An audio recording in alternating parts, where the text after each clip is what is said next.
Veterans, do you know what a deferred rating issue is? Can you recognize it in a VA rating decision? Also, do you know what a partial rating is? As a former VA rater trained by the VA, today I will give you a full explanation.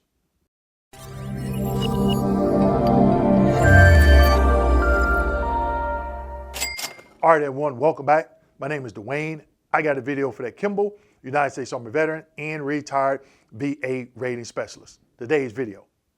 What are deferred rating issues? How can you identify them in a rating decision? What are partial rating decisions? And as a bonus, I am going to explain to you when I had to defer issues in a rating decision. So make sure you go ahead and hit that like, subscribe, and notification button. But before we get into today's video, a word from one of our sponsors. Veterans, if you're filing a VA disability claim for a mental health condition, you know the process can be frustrating and overwhelming.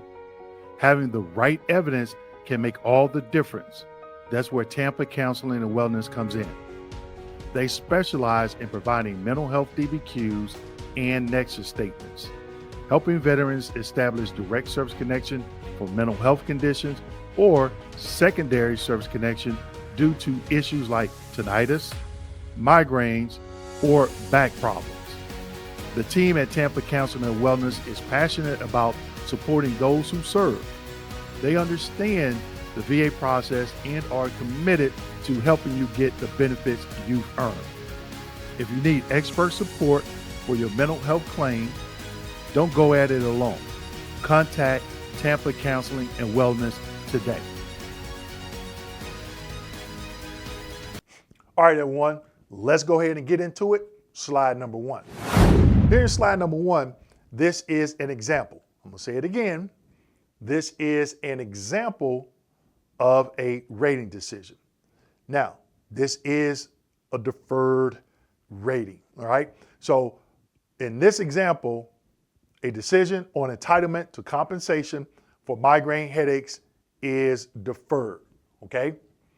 Then you have the evidence section. Then you have the reasons for decision. So these are three topics that you can find in a rating decision, all right? Under reason for decision, compensation for migraine headaches, the issue of compensation for migraine headaches is deferred for the following information. They are supposed to tell you, all right? Now, a lot of raters do not go into depth, and then the veteran is like, wait a minute, okay, what does that mean, all right? So here are a couple of examples. Pending requested medical examination and opinion.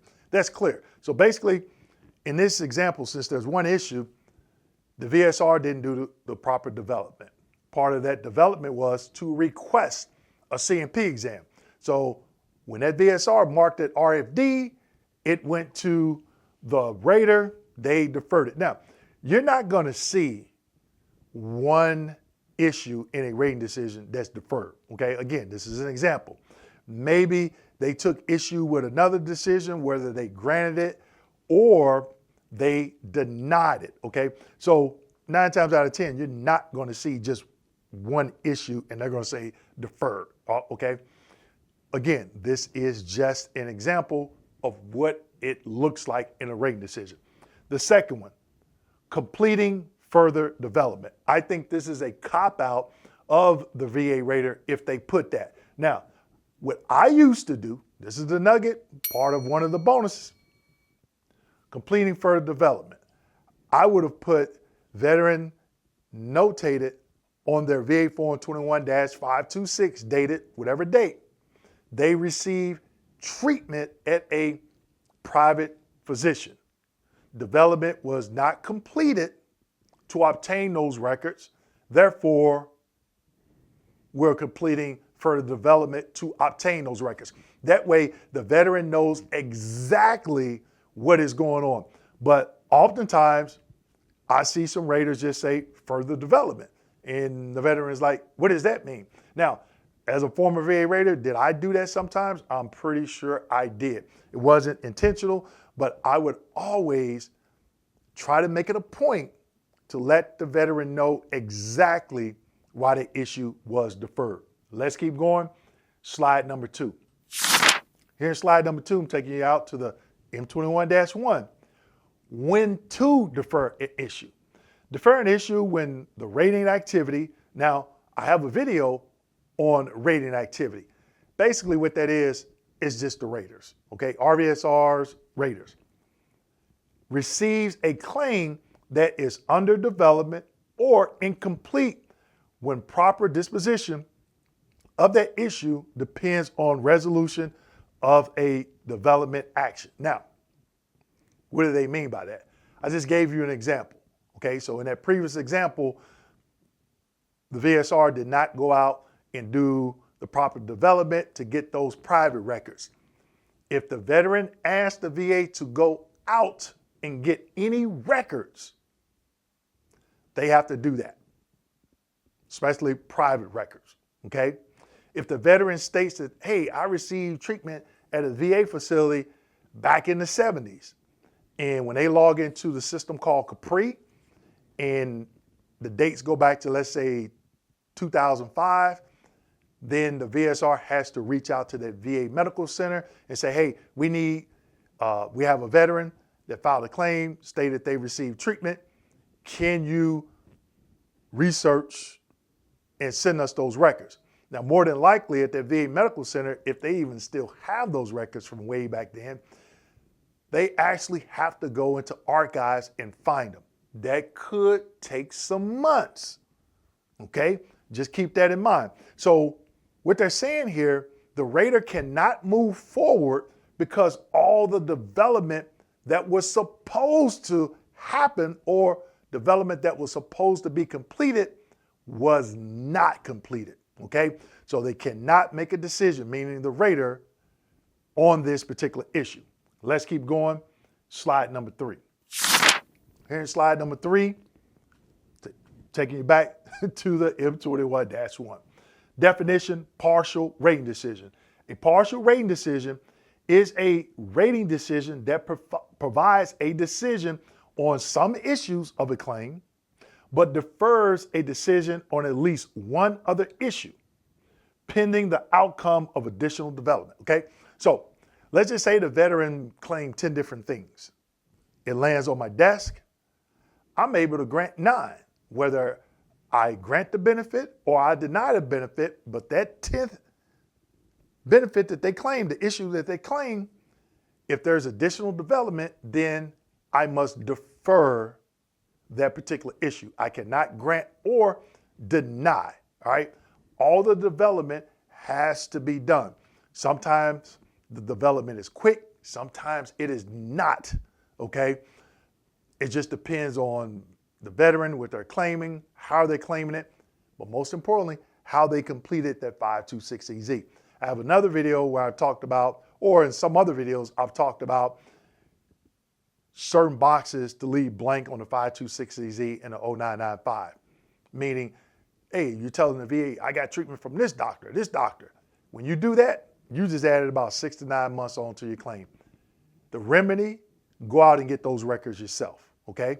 Let's keep going. Slide number 4. Another M21-1, okay? So, when to make a partial rating decision. What is that partial rating decision? Again, the veteran claimed 10 things. You're not able to grant or deny all of them. The remainder of those that you cannot grant or deny, you must do a deferral, okay? That means you have to do a partial rating. You're able to grant some, deny, and then defer. Now, back when I first rated, you could not deny and defer, meaning if 10 conditions the veteran claimed, you had to deny 9 of them, you could not defer that 10th one. You had to go ahead and do that development on that 10th one, all right? Now, it's no longer like that. You can deny all 9 and defer 1, okay? And this is what they're talking about here. Make a partial rating decision when one or more issues require additional development before they can be decided. But the record otherwise contains sufficient evidence to decide favorably or not, okay, that's a denial, at least one other issue, and or make a proposed or final decision on compensation, on a compensation entitlement issue, such as a reduction in service, in service connected disability evaluation, severance of service connection or competency. Okay. I know that sounds kind of confusing, but basically what they're saying is, hey, if you're doing a proposal to sever, the final decision, boom, let them know you're severing it. Severing means, hey, they're taking it back, meaning it's like it's never happened. So you get service connected for PTSD, maybe you come in for an increase, or maybe it gets pulled by a quality team and they say, wait a minute, you did not verify this veteran's stressor or marker. So therefore, you have to sever. Take it back like it never happened. And if that happens, it's the VA's fault because they should have caught it. But they should not ask you for that money back. So if they've been paying you for the past 10 years, they should not ask you or withhold anything, but make sure you read that notification letter, all right? Now, the second paragraph under important. When employees handle a claim, they are expected to take the most full and complete action possible on a claim every time, including development, rating, promulgation actions. I know you all know what promulgation is, to move a claim forward to accurate completion in the claims process. Every effort should be made to move the claim to the next processing cycle each time it is handled. Basically what they're saying, don't kick the can. Meaning, oh, I don't want to rate this. I don't want to do any development. Let me find something and defer it. Okay, let me defer it for something. Called kicking the can down the road. Do what you can to complete all the necessary development. And then when it gets to a point where you no longer can and the decision cannot be made, then you're going to have to defer, right? So again, you're not going to see one rating decision where it has one issue and they say defer, okay? You'll see it in two or more, all right? Now, unless something changed over the past few years since I've been gone, it makes no sense to just let the veteran know, oh, we're going to defer it, and it's just one issue, okay? But if you see it, don't be surprised. Now, here's the bonus. If you're still sticking around, go ahead and put 100 in the comments section and let me know you're still watching, all right? Now, the times that I've seen or the times I've had to defer rating decision. The veteran comes in, claims something, the VSR does not do the proper development, okay? The example I used earlier, they go out and get private medical records. Or let's just say the veteran said, I'm claiming a knee condition. They go to the exam, the examiner says, yes, the right knee is related to service. I can't rate that claim because the veteran didn't say if it was a right knee or a left knee. I've actually rated cases where the veteran was actually treated in service for the left knee and not the right knee. Goes to exam, the examiner gives a positive opinion for the right knee, doesn't even address the left knee because the VSR did not do their job. So now I have to send that back as a 2507 addendum request to the examiner or send a deferral back to the VSR asking the veteran to clarify right knee or left knee. So the veteran comes back and say, oh, it's left knee. Then that's where I'll send that 2507 medical request back to the exam or just request a medical opinion at that point, okay? Now, multiple, meaning 5, 6, 7, 8, 9 conditions. I'm able to grant 5 conditions. The other 5, I'm not able to grant. There's some type of development, further development, clarification of an exam. One of them may be missing a medical opinion. Another one may not have said, hey, I measured the veteran's range of motion with a goniometer.